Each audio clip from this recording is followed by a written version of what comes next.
Sí, dale. Primero que nada, buenas tardes a todos y a todas. Eh, Esta charla se titula El trabajo social y la pandemia, notas para pensar la sociedad. Es una actividad que realizamos desde el Frente Universitario Megafón, de la organización Peronismo Militante, junto con el profesor Marcos Carnevali, que es licenciado en Trabajo Social, especialista en Metodología de la Investigación Científica, doctorando en Derechos Humanos y docente investigador por la UNLAM y la UNLA. Así que nada, queremos agradecerles a todos y a todas por tomarse este tiempo para hacerse presentes en este espacio, y al profesor también Marcos por permitirnos este espacio en el que podemos desarrollar un montón de reflexiones y análisis en torno a nada, cómo se está configurando la sociedad hoy en día, ¿no? Que entendemos que ya de por sí es una construcción sumamente compleja, por todas las relaciones que en ella se entrelazan y demás, pero que se complejiza aún más con el contexto actual que está atravesado por nada más y nada menos que una pandemia, que a su vez implica también una emergencia sanitaria y económica a la que la Argentina tiene que hacerle frente. Así que nos parece que es de suma importancia tener este espacio en donde podamos debatir y reflexionar en torno a estas cuestiones. Eh, bueno, como dijo la compañera, les queremos pedir si pueden silenciar los micrófonos, así la charla se da de forma ordenada y sin interrupciones. Y al final de la charla vamos a tener este espacio para compartir dudas, reflexiones o algún debate que se pueda armar, así que pueden ir poniéndolo en el chat y nada, después vamos a intentar darles respuesta. Así que, profe, cuando quiera.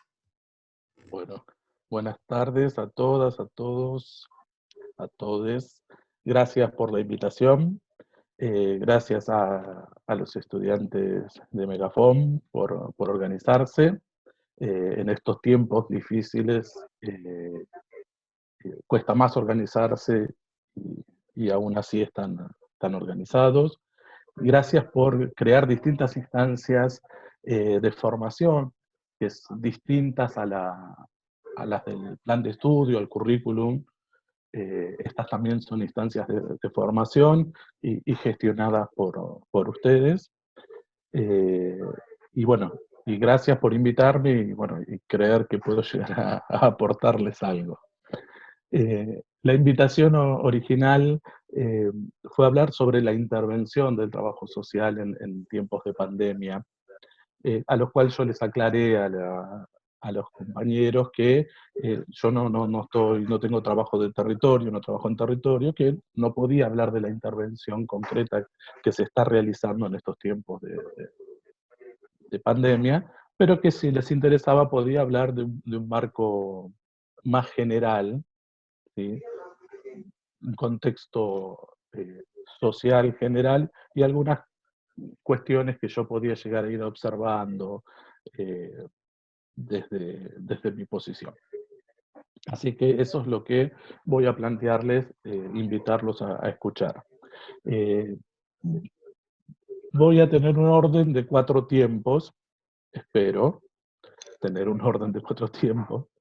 Voy a arrancar hablando del contexto más general, contexto que yo llamo de modernidad tardía, para luego hablar del suceso de la pandemia y en un tercer momento poder, luego de este contexto global y del suceso de la pandemia, poder hablar del estado, de nuestro estado hoy, el estado presente hoy, en este contexto, para finalizar haciendo algunas alusiones respecto al trabajo social. Entonces, ese es el orden que les propongo. Vamos a arrancar por el contexto global. Eh, para pensar el contexto, uno no puede eh, pensarlo escindido de un periodo histórico.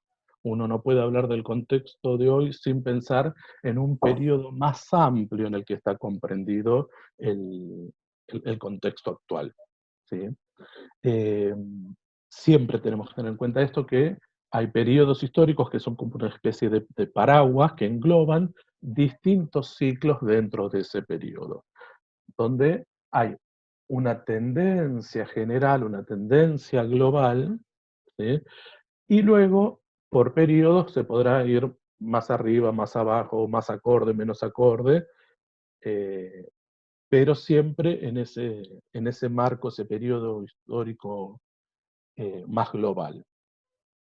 Eh, Esto que yo le decía, más arriba, más abajo, tiene que ver con que hay disputas de proyectos ético-políticos, hay distintas disputas, y a veces, más allá de que haya una hegemónica en ese periodo, ¿sí? Esas disputas van a hacer que se estén, eh, digamos, más cerca o más lejos de esa hegemonía, ¿sí? Digo, a ver, ustedes lo pueden ver claro, digo, vamos a hablar en principio del modelo tardomoderno, que arranca en la década del 70, de 1970, ¿sí? Donde lo más visible que tenemos ahí es el neoliberalismo, y ustedes pueden apreciar esto que digo yo, de más arriba, más abajo. Digo, en la década del 90 pueden ver un recrecimiento de lo que es esta cuestión neoliberal, luego se puede ver un retraimiento, luego en los últimos 4 años tuvimos nuevamente digo, a eso me refiero. Digo, todo lo que ha ocurrido desde la década del 70 pertenece al mismo modelo, ¿sí? Pero con matices. ¿Sí? Pero esos matices tienen que ver con las pujas de distintos proyectos éticos políticos pugnando dentro de ese periodo histórico. Para caracterizar este periodo histórico, voy a retomar la exposición que hice en las jornadas de trabajo social de la UNLA del año pasado, para esta primera parte poder caracterizar. Eh, Vuelvo a decir, es una tendencia global, es una visión general, luego cada país, con cada gobierno, tendrá su especificidad, ¿sí? Podrá ser lo que llamamos una coyuntura dinámica, ¿sí? Si se sigue la inercia, la tendencia global, ¿sí? Como podemos ver que lo que ocurre en Brasil con Bolsonaro, o lo que ocurría años atrás con el gobierno de Macri, ¿sí? Donde se siguen las tendencias globales, ¿sí? Como una inercia, eso es la coyuntura dinámica, o intentar hacer política construida, ¿sí? Estos dos conceptos son conceptos de Carlos Matus. Ustedes seguramente lo han visto o lo van a ver, ¿sí? Eh, Política construida es cuando se intenta fijar un rumbo, ¿sí? A pesar de ese corriente contextual, se intenta fijar un rumbo aunque estemos en desventaja, aunque, eh, digamos, este torrente venga y estemos en desventaja, pero le decimos, bueno, mira, al menos la peleamos, estamos acá, ¿sí? Eh, Este modelo civilizatorio, que yo llamo tardomoderno o modernidad tardía, ¿sí? Eh, es un modelo civilizatorio que es distinto al modelo de la modernidad. Eh, y les vuelvo a decir, abarca muchas cosas y quizás lo más visible que tenemos es esto que nosotros comúnmente llamamos neoliberalismo. Estoy hablando de este periodo que empezó con la crisis económica del petróleo en la década del 70 y que se fue infiltrando en el modelo moderno, o sea, no es que hubo un cambio brusco de modelo, terminó la modernidad y empieza el modelo tardomoderno, ¿sí? De a poco se fue infiltrando y, eh, y se fueron resignificando valores de la modernidad. Los elementos de la modernidad siguen presentes, pero están resignificados porque hoy tenemos nuevas reglas, ¿sí? Eh, Pensemos que estamos hablando de un eh, modelo que ya tiene medio siglo, no es tan nuevito. Uno habla como lo nuevo, pero en realidad ya tiene medio siglo, ¿sí? Donde el capitalismo se tuvo que reinventar una vez más, eh, y había ideas que ya estaban dando vuelta, ¿sí? No es que apareció de la nada, también había ideas en la década del 30 que encontraron ese momento justo, ¿sí? En la década, con esta crisis del petróleo, del capitalismo, encontraron el momento justo para instalarse. ¿Por qué decimos que es un modelo distinto a la modernidad y no una fase más dentro de la modernidad? Porque la modernidad, como todo modelo, tiene valores, tiene elementos, tiene principios, y este modelo civilizatorio tardomoderno tiene elementos que son de irresoluble contradicción con la modernidad. Eh, por lo tanto, no podemos seguir hablando de modernidad. Vivimos hoy un proceso de barbarización de la sociedad, ¿sí? De la vida social, donde la barbarie deja de ser funcional para convertirse en estructural, ¿sí? Si ustedes recuerdan, cuando hablo de barbarie estoy haciendo alusión a la famosa frase de Sarmiento de civilización y barbarie, ¿sí? ¿Qué hacía la modernidad? La modernidad demarcaba límites y decía qué está dentro de la sociedad y qué queda fuera, qué expulsamos o qué exterminamos, qué queda fuera. Y lo que quedaba fuera era la barbarie, ¿sí? En su momento, cuando se crearon el Estado-Nación argentino, la barbarie, no sé, podía ser el indio, el gaucho, era aquella cuestión famosa de demarcar la frontera, ¿sí? Pero hoy también tenemos cosas en los márgenes, ¿sí? Eh, con otros nombres, ¿sí? Pero tenemos a los pobres en los márgenes, a los jubilados en los márgenes, ¿sí? Al Brian y a la mamaluchona, todos estos estereotipos que se van armando, también son esa nueva barbarie, ¿sí? Pero con la diferencia, a ver, la modernidad, ¿qué hacía? Expulsaba y exterminaba todo lo que no estaba dentro de la civilización que se esperaba y dejaba un reservorio, dejaba un grupo, ¿sí?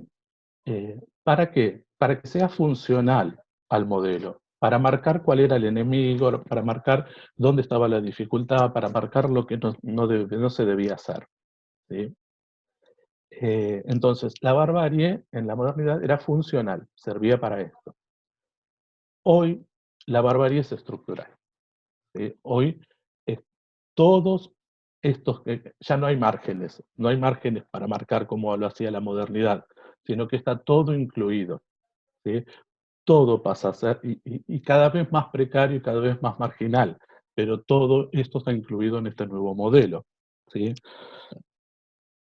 Eh, un- una categoría fundamental para la modernidad era la de trabajo. El capitalismo moderno se basaba en el trabajo y todas nuestras redes de protecciones sociales estaban articuladas a partir del trabajo.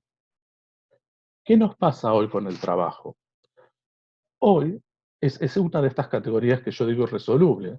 Hoy puede no haber trabajo y no es un inconveniente para el modelo tardomoderno, ¿sí? A mí me gusta decir que hoy el trabajo es una zona que no está, ¿sí?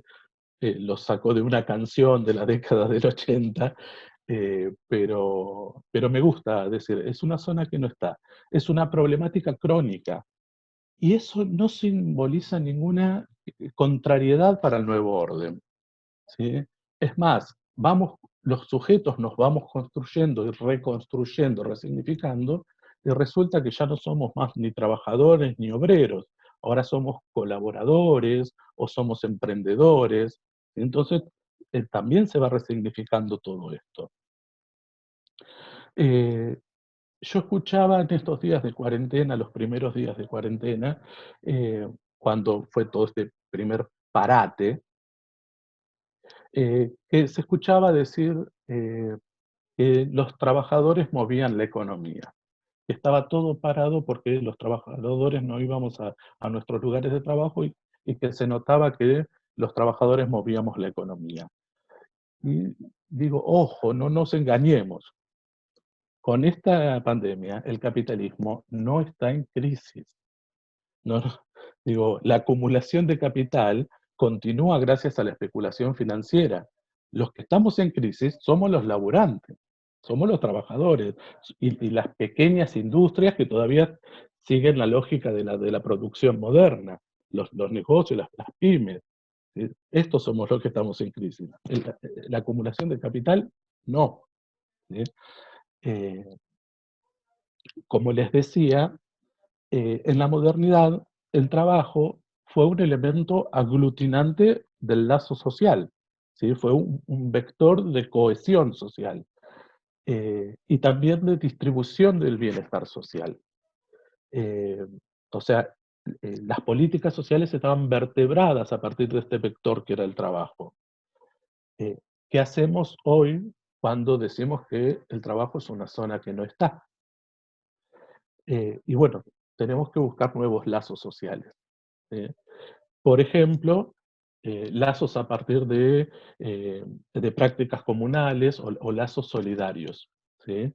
Que permitan, que nos permitan como sociedad agruparnos, aglutinarnos, movilizarnos, ¿sí? Y vemos que surgen distintos movimientos, ¿sí? Vemos eh, que van apareciendo, pero que ya no son los movimientos tradicionales, eh, que estaban agrupados por una cuestión por ahí territorial, una cuestión de espacio-tiempo, sino que también pueden ser movimientos que sean eh, de alcance global. ¿Sí? Y, ¿por qué? Porque en este modelo tardo moderno se rompe con esa lógica de fronteras y esa lógica demarcatoria que tenía la modernidad. Eh, rompe o se invisibilizan estas fronteras, ¿sí? Y aparecen movimientos como la Marea Verde del movimiento de mujeres, Médicos Sin Fronteras, ese tipo de agrupaciones, de comunidades, ¿sí? Eh, la cuestión es que estas nuevas comunidades eh, ya no están centradas en una cuestión de clase social, ¿sí? Sino que son eh, interclases, ¿sí? Y están ligadas a objetivos y a valores comunes que tienen, pero que se encuentran dispersos a nivel global de la sociedad, ¿sí? Tienen menor nivel de formalidad institucional, por decirlo de alguna manera, menor nivel de formalidad de cohesión. Entonces, lo que tenemos con esta suma de movimientos es una heterogeneidad de reivindicaciones. Eh, en la modernidad del modelo anterior, aquello que era diferente, lo diferente, había que ocultarlo, no se expresaba, ¿sí? Es más, se combatía, se desaparecía. Hoy, en este modelo, la diversidad es el motivo de la expresión. ¿Sí? Estos grupos y estas comunidades solidarias ¿sí? eh, se movilizan a partir de lo diverso. ¿Sí? Y acá hay que tener cuidado, porque uno está de acuerdo en la reivindicación como derecho, ¿sí? Uno está de acuerdo con eso. Y además la modernidad oprimía eso. En eso estamos de acuerdo. Pero tenemos que tener cuidado porque este modelo tardomoderno en realidad esconde ¿sí? su real indiferencia a los derechos. ¿Sí? Si uno no canaliza bien esas reivindicaciones, esas diferencias, esas heterogeneidades, si uno no las canaliza bien, pueden ocurrir varias cosas. Una, que aparezca un enfrentamiento entre estos movimientos, estos nuevos movimientos, y el movimiento de clase social. Por lo tanto, se van a ver debilitados tanto el movimiento de las clases sociales, como es un movimiento obrero, ¿sí? Y debilitado también el movimiento de reivindicación. Eh, si se pierde de vista eh, también que estos muchos de estos nuevos movimientos, no todos, muchos, fueron generados por propias burocracias estatales o incluso por burocracias internacionales. También muchos de estos movimientos tienen un discurso, llevan el discurso de lo apolítico, ¿sí? Esto de querer dividirse y escindirse permanentemente, diferenciarse del Estado, ¿sí? Esto hace que haya gobiernos que tengan mayor poder, de control y poder desarticulador. Eh, y por último, eh, muchos de estos movimientos, ¿sí? De estas nuevas comunidades, se identifican a partir de un interés propio, eh, donde prima la lógica del individualismo, donde prima mi lucha, mi deseo, mi cuerpo, por encima del interés general y global de la sociedad. Eh, Como les dije, el neoliberalismo, este modelo, requiere de desregulación, eh, requiere permear los bordes normativos, y se opone a la representación colectiva, ¿sí? Eh, este modelo admite estos movimientos reivindicatorios, en general cuando son movimientos reivindicatorios que no tienen un consenso general, o sea, cuando tienen, eh, algún tipo de oposición, ¿sí? Eh, Tienen resistencia, o sea, son quizás movimientos muy amplios, pero que todavía tienen resistencia dentro de la sociedad.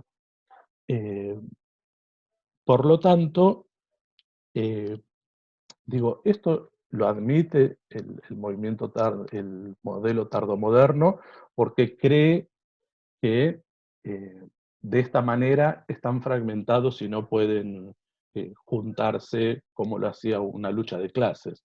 Yo creo que le puede salir mal. Digo, que en algún momento, no están tan fragmentados en algunas cuestiones, pero a ver, se admite por esta creencia de que no va nunca a ligar tanto, pero yo creo que puede llegarle a salir mal a esto. Lo que sí, este tipo de heterogeneidad de reivindicación, lo que se hace es romper con el sujeto moderno, el sujeto homologado de la modernidad, ¿sí? Y entonces van apareciendo la multiplicidad de otros. Esto de que los que yo les hablaba, en un principio, ¿sí? De la barbarie que está dispersa y que hay una dispersión por todos lados. Eh, entonces aparece la multiplicidad de otros, ¿sí? Eh, y esta multiplicidad de otros está muy lejos de ser la aceptación del otro o la aceptación del diferente, ¿sí? Eh, en este camino se van construyendo narraciones acerca del otro, ¿sí? Y este otro aparece como el enemigo, ¿sí? Entonces, el pobre es un enemigo, el inmigrante pasa a ser un enemigo, el, el mapuche pasa a ser un enemigo, el travesti pasa a ser un enemigo, ¿sí? Y yo creo que a medida que yo voy diciendo esto, ustedes van reconociendo distintos discursos de nuestra sociedad donde dice, eh, eh, hablamos de esta manera, el pobre es el culpable, el inmigrante es el culpable, ¿sí? Eh, ¿Y qué es lo que pasa? Si, si escala este discurso del otro, del distinto, como un enemigo, de a poco lo que podemos dar lugar es a la criminalización de las protestas, de la resistencia, y lo que estamos terminando haciendo con este otro es cosificándolo. Hoy, en este modelo tardomoderno, el sujeto es tranquilamente una mercancía más, ¿sí? Un segundito, por favor. Ya voy a ir cerrando esta primera parte, ¿eh? Otro rasgo que tiene este modelo tardomoderno es la producción indiscriminada a partir de la devastación del ambiente, del extractivismo, ¿sí? Entonces, una producción devastadora, exterminadora, no solo de la naturaleza, sino del ser humano mismo, de la vida misma, ¿sí? Entonces, decíamos que teníamos un sujeto que era una mercancía, un sujeto fetichizado, un sujeto cosificado, que además está construido a partir de un modelo de desigualdad social, o sea, construido a partir de las desigualdades. Le sumamos la demolición del ambiente y los escombros propios de la demolición, ¿sí? Más la creciente ola de desechos a partir del recambio de mercadería constante. Entonces, yo sintetizo al sujeto tardomoderno, digamos, como un sujeto reciclado y reciclable. ¿Sí? Eh, para cerrar esta primera parte de, quizás no alentadora, ¿sí?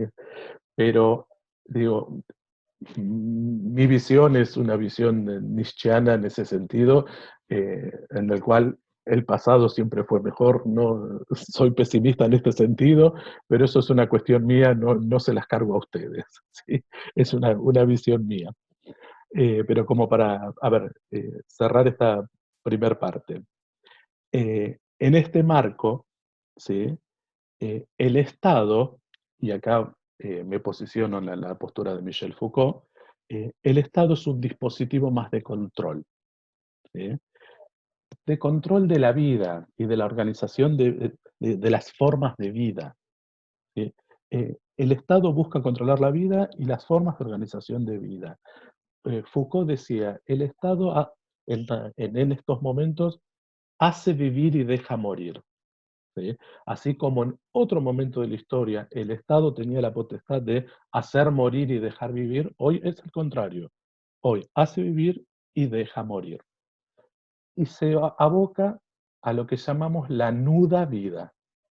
Nuda vida. La nuda vida es la vida, pero en el sentido de lo vital, lo imprescindible para estar vivo. ¿Sí? No hablemos de bienestar, de derecho, nada. Lo vital, la nuda vida, la vida desnuda, ¿sí? Prácticamente el ser biológico. Eh, el mundo en el que vivimos hoy supone una variedad enorme de desprotección y de precariedad de la vida, mucho más que en la modernidad, que había otros modelos de protección social. ¿Sí? Entonces, hay una mayor desprotección y precariedad de la vida. Y no estoy hablando de la pandemia, imaginemos, sumemos esto, ¿sí? Eh, Vivimos en una gran maquinaria de explotación donde hay un caudal enorme de información, pero que hay tanta información que se oculta la propia información.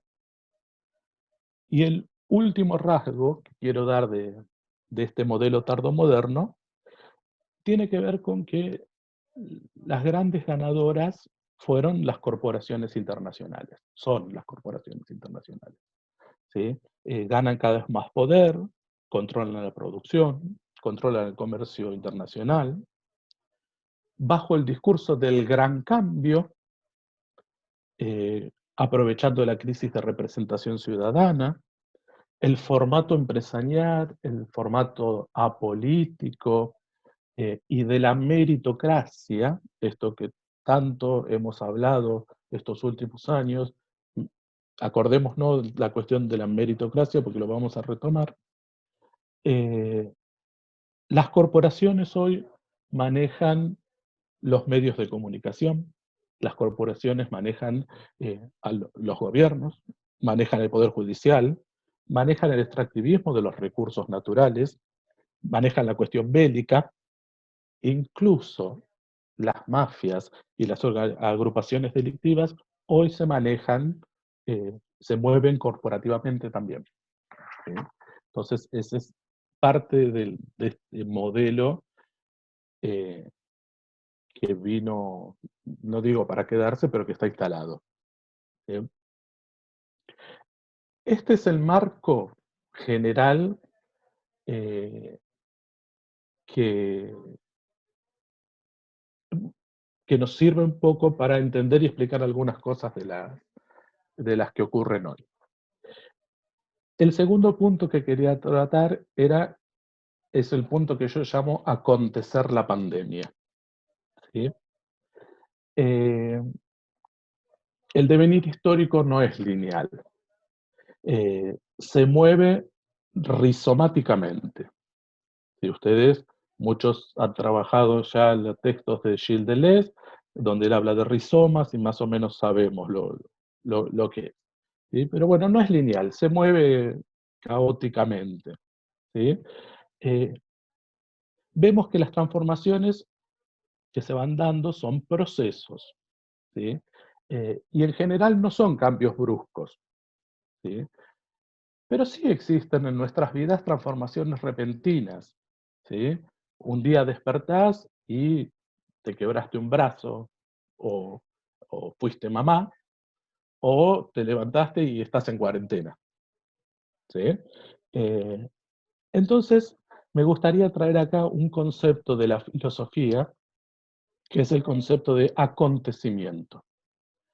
Eh, lo trabajan varios filósofos, entre ellos Gilles Deleuze. ¿Sí?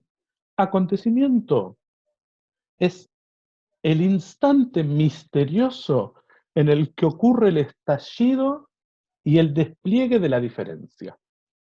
Lo voy a volver a decir. Es el instante, es algo así inmediato, que irrumpe. ¿Sí? Instante misterioso en el que ocurre el estallido y el despliegue de la diferencia.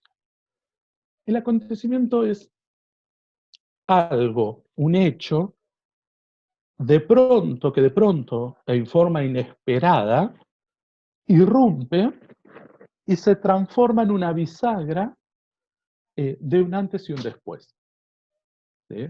El, el ejemplo que les gusta dar mucho a los filósofos es la conversión de San Pablo. ¿Sí? San Pablo perseguía a los cristianos y hubo un hecho en su vida del cual se transformó en el cristianismo. ¿Sí? Pero no había forma eh, de ver que ese hecho se venía. ¿Sí? Y ahí hubo la diferencia. ¿Sí? Fue el estallido al cual marcó la diferencia y hubo el cambio, fue la bisagra.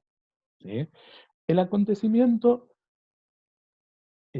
cuando decimos misterioso, quiere decir que no lo podíamos ver porque no es clasificable con las categorías que teníamos hasta el momento. Es algo nuevo, es algo inédito, es algo distinto.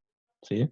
Entonces, no puede ser cosificado con las categorías que teníamos hasta el momento, eh, y irrumpe intempestivamente y pone en suspenso la sucesión normal de los hechos. A ver, el acontecimiento, entonces, es un hecho no histórico, porque no podíamos verlo en la evolución histórica, sino que aparece, irrumpe, que pone en suspenso a la historia. ¿Sí? Entonces, cuando acontece, este acontecimiento se efectúa en nosotros, nos espera, nos aspira, nos hace seña. ¿Sí? ¿Qué quiere decir esto? Que cuando sucede, cuando acontece, no nos es diferente, no nos puede ser indiferente. No nos es indiferente. No es indiferente porque a partir de esa irrupción empiezo a producir mi vida con él. Entonces, el acontecimiento es una escisión, pero que a la vez es una relación. Por esto, porque puedo llegar a ser a partir de él. ¿Sí? Desde el presente de incertidumbre se produce un despliegue del sujeto y del acontecimiento. Podemos pensar la pandemia del COVID-19 como un acontecimiento? Quizás sí. ¿Se lo vio venir? No, mucho no se lo vio venir. ¿Es algo inédito? Eh, sí, es algo inédito. Para nuestras vidas, absolutamente algo inédito. ¿Trastocó la vida cotidiana? Sin duda trastocó la vida cotidiana. ¿Puede cambiar lo que sigue? Y acá es la pregunta, ¿puede cambiar lo que sigue? Y como poder puede cambiar lo que sigue. También hay fuerzas que están pugnando para que no cambie nada. ¿Sí?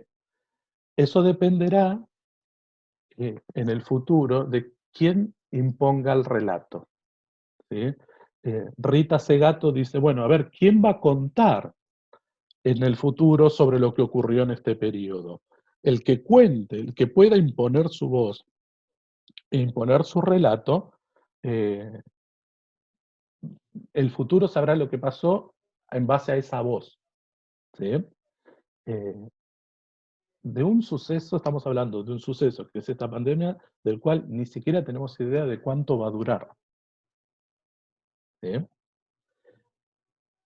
¿Qué nos pasa como sujeto en este contexto, con esta pandemia? ¿Sí? Eh, hay un enemigo afuera, un enemigo y que no es visible. Entonces, eh, nos surge la idea del cuidado, ¿sí? Y el cuidado propio y el cuidado del prójimo. Nos nucleamos como especie humana, ¿sí? Y como sociedad, pero para el cuidado de la vida, para el cuidado de la vida, para sobrevivir. ¿Sí? Este cuidado, estamos volviendo a hablar del cuidado de la nuda vida, de lo vital. Tenemos que sobrevivir. ¿Sí? Eh, también nos agarra cuando escuchamos, vemos las distintas situaciones, la cantidad de muertos, ¿no? eh, tenemos piedad por el otro, ¿sí? Por el prójimo, lo que le ocurre al otro. Pero ¿por qué tenemos piedad hacia el otro? Porque es algo que me puede ocurrir a mí. Yo no estoy ajeno a eso. ¿Sí? Esta es una postura de Thomas Hobbes, ¿no? Respecto al hombre. Eh, el virus no distingue raza, no distingue género, no distingue clase social. Y acá, por ejemplo, tenemos lo que ocurre con los médicos hoy. ¿Sí? Recuerden, ¿cuál es la postura hegemónica que tenemos eh, con los médicos? ¿Sí? El médico, esa idea del cuasi Dios, en el cual depositamos nuestras vidas en sus manos. ¿Sí? Y hoy, frente al COVID-19, está en las mismas condiciones que nosotros, es un igual. ¿Sí? Porque corre exactamente el mismo riesgo que nosotros. ¿Sí? Entonces, en ese sentido, el virus iguala. ¿Sí? Eh, y aparecen distintos movimientos, espontáneos o no tan espontáneos, de, por ejemplo, los reconocimientos. Vemos esto de los aplausos a las 21 horas, o los cacerolazos, o lo que sea, ¿sí? ¿Para qué? Eh, para reconocer el heroísmo. El heroísmo es, a ver, que estamos festejando la sobrevivencia en realidad. ¿Sí? Se festeja la vida. No está mal, se festeja la vida. ¿Sí? Eh, y depositamos en, por ejemplo, los médicos, esta idea de heroísmo, o todos somos héroes también porque todos nos cuidamos entre todos. ¿Sí? Pero en el otro, también, lo que notamos en estos días, eh, es que el otro es un potencial enemigo, porque el otro trae el virus, el otro es el portador del virus, aunque sea el héroe, aunque sea el médico. Entonces aparecen los scratches en los edificios de los médicos donde no vengas acá. O sea, sos un héroe, pero no te queremos. ¿Sí? Hay un repudio, digamos. Y no solo pasa con el médico. los jubilados que fueron a cobrar, ¿sí? Y se agruparon en la puerta del banco, también son los enemigos, ¿sí? Aquellos que van a cobrar el IFE también son los enemigos que van a hacer la, la- la fila y no se cuidan y no nos cuidan, ¿sí? Entonces empezamos a ver que ese virus que trata por igual a todas las clases sociales y a todas las personas, en realidad no es igual en lo social, ¿sí? Se empieza a notar cada vez más en este contexto las desigualdades sociales, ¿sí? Estas desigualdades sociales que eran preexistentes, que existen y son persistentes, ¿sí? Eh, una parte de la sociedad podemos elegir cuidarnos, quedarnos en casa, cómodos, con comida, con sueldo, comprando por internet, haciendo un curso online de lo que sea, ¿sí? Siguiendo nuestra vida laboral por internet, como si acá no pasó nada, ¿sí? Pero otros no tienen esa opción. Otros, a cada minuto se les presenta la disyuntiva entre me muero de coronavirus o me muero de hambre. ¿Bien? Por lo tanto, no tienen opción y tienen que salir a hacer lo que puedan, ¿sí? A la olla popular, a ganarse el mango, a pedir lo que sea, ¿sí? Eh, y además de tener que salir a lo que puedan, a lo que sea, ¿sí? Además se ganan el mote, se ganan un nuevo estigma, perdón, de enemigo público, ¿sí? Porque no te cuidas, y como no te cuidas, entonces no me cuidas, y todo nuestro confortable esfuerzo que estoy haciendo en mi casa no va a valer de nada por culpa tuya que salís. ¿Bien? Entonces, vemos desigualdades entre quienes tienen un hábitat adecuado y los que no. Vemos desigualdades entre quienes mantienen sus ingresos, entre quienes se los redujeron a la mitad y quienes los perdieron. Vemos desigualdades entre los que pueden sostener sus estudios por Internet, quienes intentan sostenerlos y quienes quedaron afuera, ¿sí?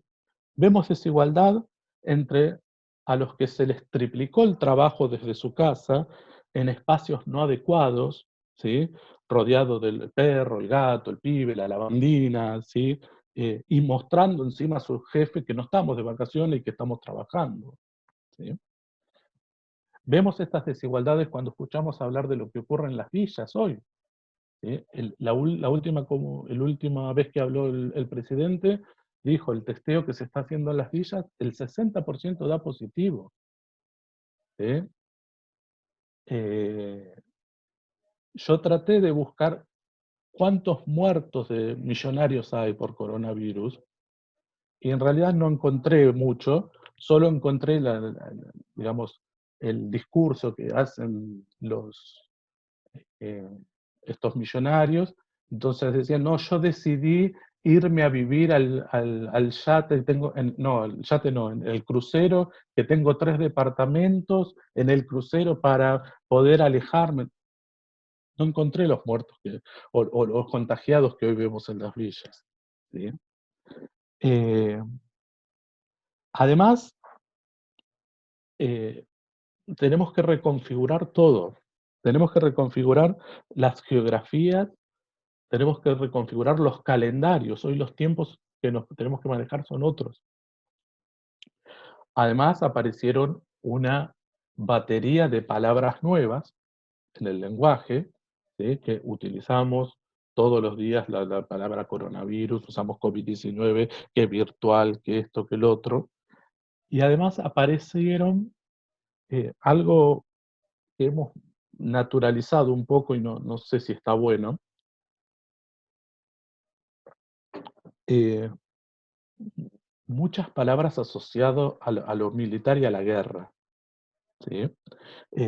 Esto del enemigo invisible, necesitamos una persona con voz de mando, eh, los médicos y las fuerzas de seguridad en la primera línea de batalla, ¿sí? Eh,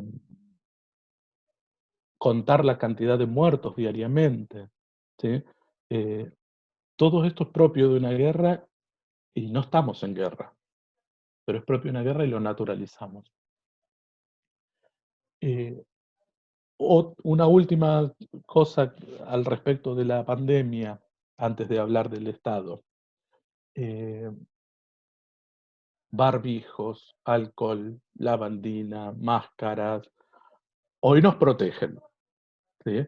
Pero también conforman una especie de armadura, ¿sí? Una armadura que también nos impide el contacto. Está bien, es lo que tienen que hacer hoy, ¿sí? Pero nos impiden el contacto.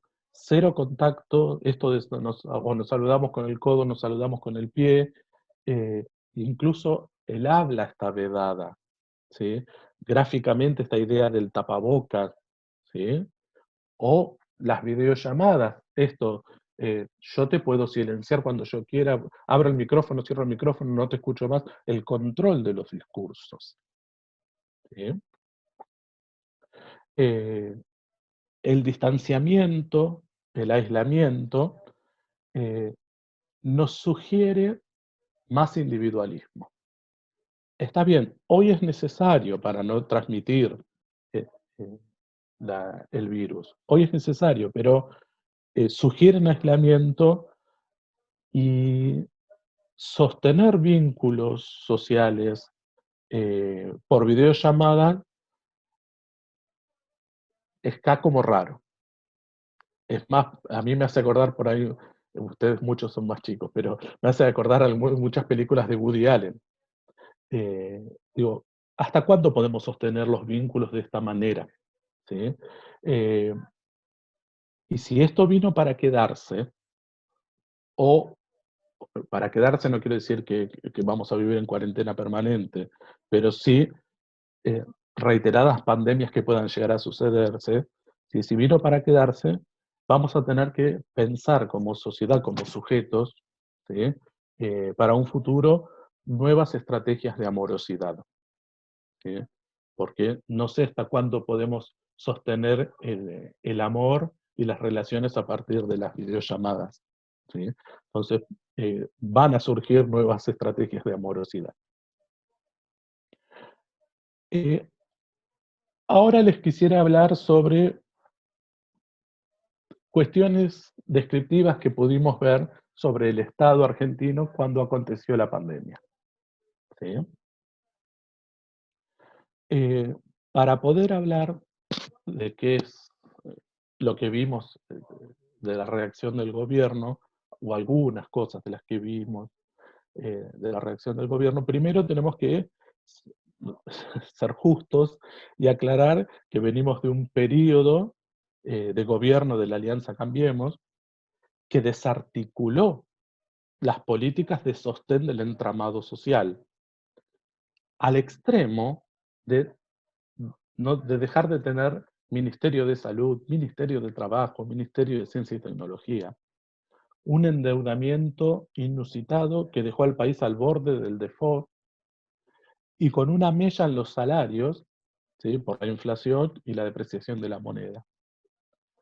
En estas condiciones, en diciembre de 2019, asume un nuevo gobierno que, con algunos errores, vamos a reconocerlo, eh, y con mucha limitación y poco margen de acción, debido a esto que conté, no obstante, marcó un rumbo claro, ¿sí?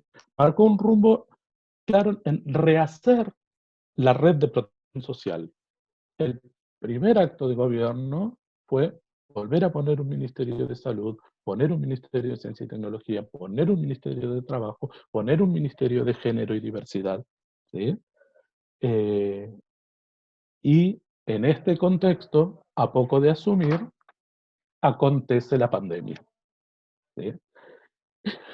A ver, algunas notas que dejó ver este gobierno eh, a partir de esta pandemia.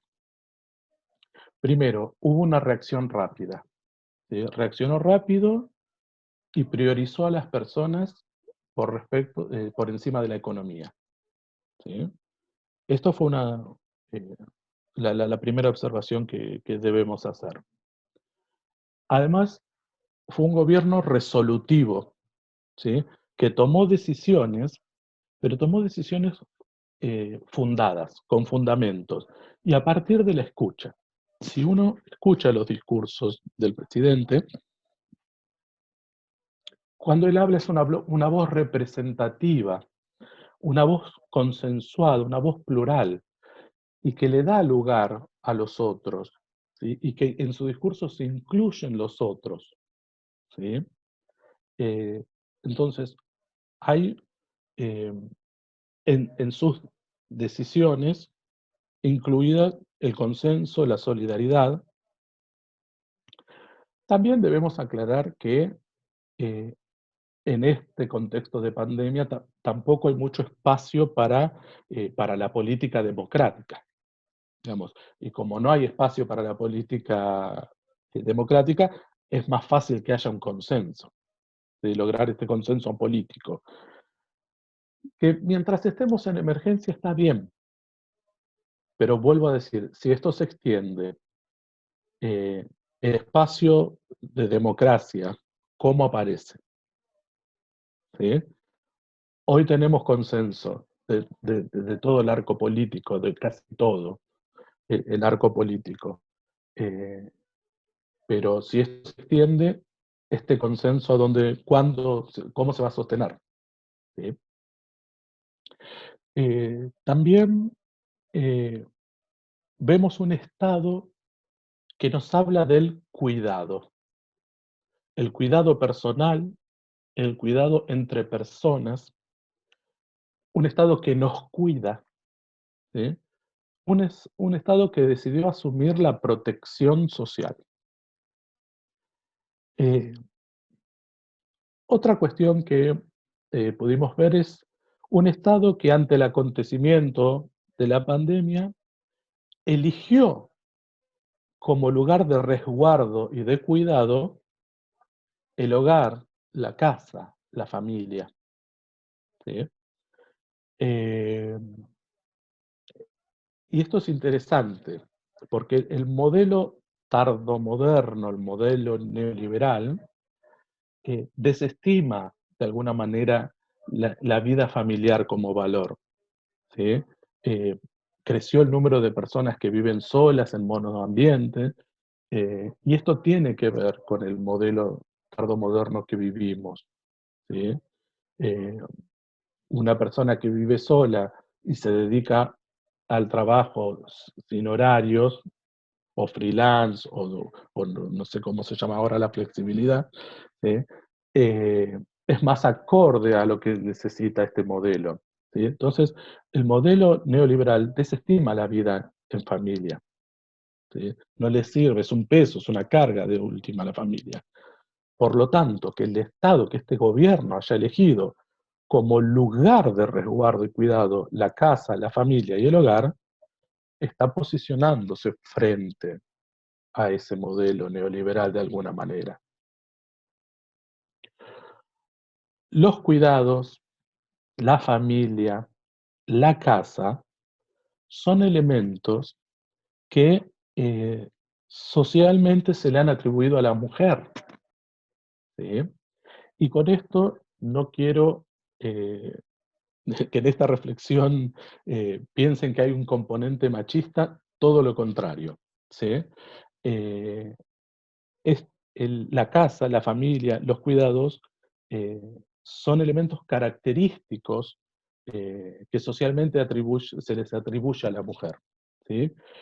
Pero es porque estos son espacios y lugares que históricamente las mujeres generaron sus luchas y sus resistencias de género, ¿sí? Por esto les decía, aguarden, no es un comentario machista, ¿sí? En estos lugares es donde ellas generaron su resistencia y su lucha, ¿sí? Y esto se lo escuché decir a Rita Segato y me pareció muy, muy interesante, ¿sí? Dice, esta postura que está tomando el Estado de la casa, la familia y el cuidado, nos está hablando por primera vez de algo inédito, un Estado que no se está posicionando desde el patriarcado, sino desde valores más propios del matriarcado. Podemos pensar en un Estado matriarcal, si estos son los valores que se están marcando. ¿Sí? Me pareció que es un espacio interesante para reivindicar la casa, la familia, los cuidados. ¿Sí? Eh, ¿Qué nos pasa? Esto en cuanto a observaciones que pude hacer sobre el Estado. Y como para ir cerrando, ¿qué nos pasa a los trabajadores sociales en este contexto y con este Estado? ¿Sí? Eh, Aquí tengo más preguntas, más que respuestas, ¿sí? Son ideas para ir trabajando. La primera reflexión tiene que ver con qué nos pasa como profesionales trabajadores, como laburantes. ¿Cuáles son las condiciones de trabajo que en pandemia tenemos? ¿Sí? Eh, ¿Qué condiciones laborales sostenemos en este contexto? Con limitaciones institucionales, con limitaciones salariales, eh, con nuestros, incluyendo nuestros trabajos los contextos familiares y cotidianos. ¿Cuáles son los elementos básicos de protección y de cuidado que tenemos que tener en nuestras intervenciones? ¿Tenemos que intervenir yendo con mascarilla?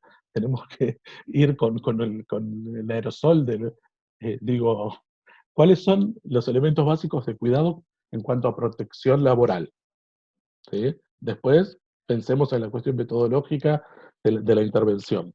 Pero digo, en los dos aspectos hay que pensarlo. ¿Qué ocurre con nuestra relación con el Estado?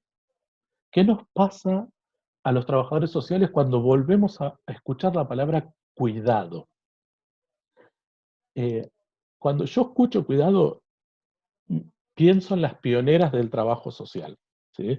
Que muchas veces renegamos de nuestros orígenes y creo que injustamente por no leer sus acciones en forma contextualizada, ¿sí? Me parece que tenemos que hacer una revisión contextualizada de, de nuestras pioneras. Porque, pero hoy el contexto es otro, ¿sí? Entonces creo que debemos resignificar nuestra intervención desde el cuidado, pero el cuidado como derecho. ¿Sí? Tenemos que incluir el cuidado como derecho, ya no desde esa visión del desprotegido, el, el- el- el no válido, el niño, la viuda, ¿sí? Sino como derechos humanos, ¿sí? Más allá de la forma de resolución o de efectivización que tengan los derechos. En su momento, la forma de hacer efectivos los derechos de protección era el trabajo. Bueno, hoy, más allá de que sea ese vector que nos haga resolver o efectivizar el derecho, o sea, el cuidado sin condiciones de acceso. ¿Sí? ¿Y por qué? Y voy a hacer mucho hincapié en lo del cuidado. ¿Sí? O sea, desde que lo vengo pensando para esta charla, tanto en el Estado como en el trabajo social, quise hacer hincapié en esta cuestión del cuidado, porque yo creo que el cuidado es puesto a la meritocracia. ¿Sí? Esto que tanto se habló en los años anteriores y que había que tener méritos propios, personales, individuales, para llegar a ser lo que ser, no es real. Todos necesitamos de cuidados, ¿sí? No podemos no podemos tener mérito propio si no fue porque alguien nos cuidó, ¿sí? Si yo estoy acá hablando hoy, ¿sí? Es porque yo tuve una mamá, los cuidados, en mi infancia, sobre en mi salud, sobre mi educación, y porque tuve un papá que logró llevar la comida a la mesa, porque tuve una hermana que está acá presente, que me guió en cuanto a mis estudios, ¿sí? En mi forma de ser un ciudadano, ¿sí? Porque tuve maestras y maestros a lo largo de la vida que me fueron enseñando y me apoyaron, ¿sí? Entonces, si uno tiene un mérito de algo, es porque fue cuidado por otros, ¿sí?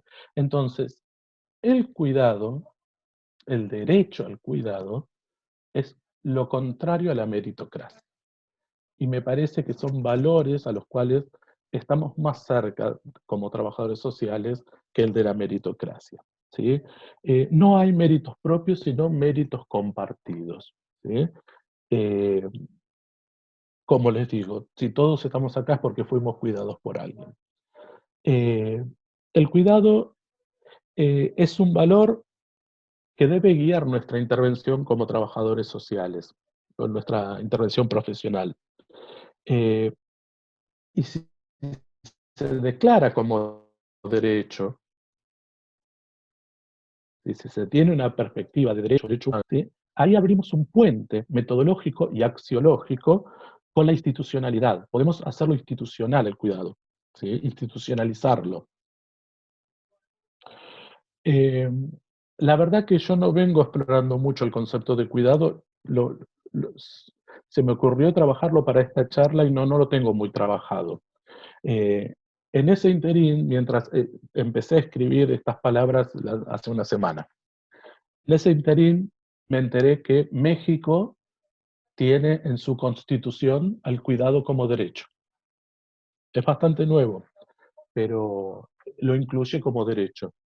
Eh, y mientras escribía esto, al día siguiente de escribir esto, eh, leí la noticia que en el Ministerio de Desarrollo Social, nuestro Ministerio de Desarrollo Social Nacional, con este gobierno, se creó la Dirección Nacional de Cuidados Integrales.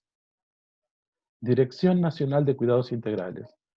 Se le hizo varios reportajes a la directora y lo que va a impulsar es esto, es lograr leyes e incluir el cuidado como un derecho más, ¿sí? Es lo que se apuesta, ¿sí? Como les digo, es algo que yo no lo tengo resuelto, lo empecé a trabajar, a ver ahora. eh, Seguramente el movimiento de mujeres, sé que está mucho más avanzado con el tema de cuidado. No sé si es- lo estamos pensando de la misma manera, bueno, porque se habla mucho de los cuidados en la casa o las tareas de cuidados, se habla mucho. Eh, pero sé que ellas tienen mucho más avanzado este tema. Me parece que es una línea inevitable en la cual tenemos que ir como trabajadores sociales, la del cuidado. Continúo. ¿Qué nos pasa a los trabajadores sociales en nuestra relación con las políticas sociales? Nuestro campo de actuación privilegiado son las políticas sociales. En esta pandemia, eh, la pregunta es cómo aplicamos las políticas existentes y ya conocidas. ¿Cómo hacemos para aplicar las políticas sociales en un marco de no presencialidad o de presencialidad reducida a lo mínimo? ¿Cómo se ejecutan las políticas sociales desde la virtualidad, digo? Eh, ¿Cómo? Porque nos comunicamos de distintos modos. Eh, los clásicos indicadores que teníamos de las políticas sociales o los requisitos que se les imponían a las personas en determinados programas, hoy son diferentes, sí, sí.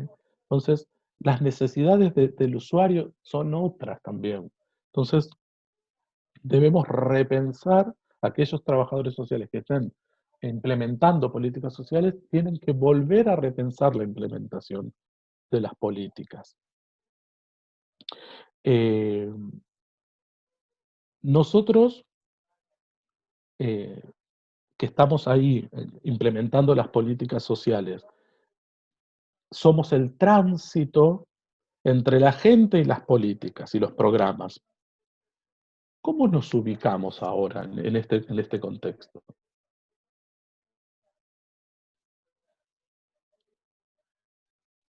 En principio uno dice, bueno, ¿y si esto llegó para quedarse? ¿Qué implica hoy eh, nuestra presencia en territorio? ¿Qué es el territorio hoy? La categoría de territorio, mm, no como algo físico geográfico, sino como el escenario de intervención y como horizonte de sentidos, ¿no? ¿Qué incluye el territorio hoy? ¿Lo virtual es parte del territorio o no? ¿Qué nos pasa con la corporalidad, con nuestros cuerpos? Nuestra presencia, nuestro vínculo relacional, siempre fue la marca distintiva de nuestras intervenciones, de nuestra profesión. ¿Qué nos pasa hoy con este cuerpo, con esta armadura del barbijo, ¿qué, esto de la empatía, del lazo, del vínculo, del acercamiento? ¿Cómo intervenimos hoy con eso? Eh, los actores. Los actores siempre, ya me queda poquito. ¿Sí? Los actores siempre concebidos como sujetos con capacidad de acción y de decisión y portadores de derecho, pero ¿cómo se asumen en el contexto de pandemia? Hablamos de, eh, de esta tensión, al principio yo les hablaba de la tensión de cohesión y disgregación, dispersión, del aislamiento, ¿sí? Esta puja eh, de proyectos éticos políticos que decía. ¿Sí? Como trabajadores sociales, trabajamos los lazos sociales, los vínculos, las relaciones. ¿Cómo se manifiestan hoy? ¿Cómo se manifiestan los vínculos sociales? ¿Cómo construimos lazos comunitarios? ¿Cómo definimos la comunidad hoy? Y en esa comunidad, ¿cómo hacemos para construir lazos? ¿Eh? Un último punto tiene que ver con cómo definimos hoy a la situación de intervención. Los emergentes de la cuestión social atravesados por el factor de la pandemia, o giramos el foco de interpretación y ponemos la pandemia como centro y la cuestión social como atravesando, como transversal a esta complejidad. Yo diría que esta segunda opción no es propia para un trabajador social, ¿sí? Porque eh, no, o sea, perderíamos eh, nuestra identidad como profesionales, eh, porque sabemos que nuestro objeto, ¿sí?, propio de intervención tiene que ver con los emergentes de la cuestión social. Pero, digo, al momento de intervenir hoy, y estando tan atravesados por estas palabras de coronavirus, COVID, pandemia, podemos como profesionales eh, perdernos un poco y correr el foco y poner en el centro algo que no es lo central como, para nosotros como profesionales. No sé si se entiende esto que quiero decir. Digo, la influencia de lo cotidiano, ¿sí?, nos puede hacer perder nuestro horizonte como profesión, cuidado, ¿sí?, nuestra intervención pequeña, digo, ¿sí? Eh, invito a la reflexión y a ser críticos de nuestras intervenciones y a no perder este horizonte ético-político de nuestra profesión, ¿sí? Sin duda hay que tener a la pandemia como un factor más que está atravesando, pero no correr el eje de nuestra intervención. Estos me parecía que eran algunos aspectos interesantes a traer, a pensar respecto a qué nos pasa a los trabajadores sociales en este contexto, ¿sí? Y como para ir cerrando, quiero volver un poco a la idea de acontecimiento, ¿sí? Esto de poner en suspenso la historia, ¿sí? Y a partir de esta pandemia que vino para poner en suspenso la historia, retomar una idea de Walter Benjamin en sus tesis sobre la historia. eh, Benjamin nos dice eh, que cada generación tiene la posibilidad, una vez en la historia le aparece a cada generación la posibilidad de redimir las deudas del pasado. Esa posibilidad es una puerta, y dice Benjamin, pero muy flaca. Cada generación tiene la posibilidad de la puerta para redimir las deudas del pasado, pero es muy flaca, ¿sí? Quizás este acontecer de la pandemia, esa puerta flaca que puede llegar a ser esta pandemia, ¿sí? Eh, es la posibilidad de ustedes, ¿sí? De esta nueva generación, de poder lograr esa apertura para un mundo más feliz, ¿sí? Entonces, este acontecimiento es volver a, a pensar lo que sigue. Y ese es el camino que les queda a ustedes. Ustedes tienen esta posibilidad, ¿sí? De que este acontecimiento sea una bisagra para hacer algo nuevo o para seguir siendo lo mismo, ¿sí? Así que bueno, esto es lo que quería un poco compartir con ustedes, ¿sí? Les agradezco que me hayan escuchado.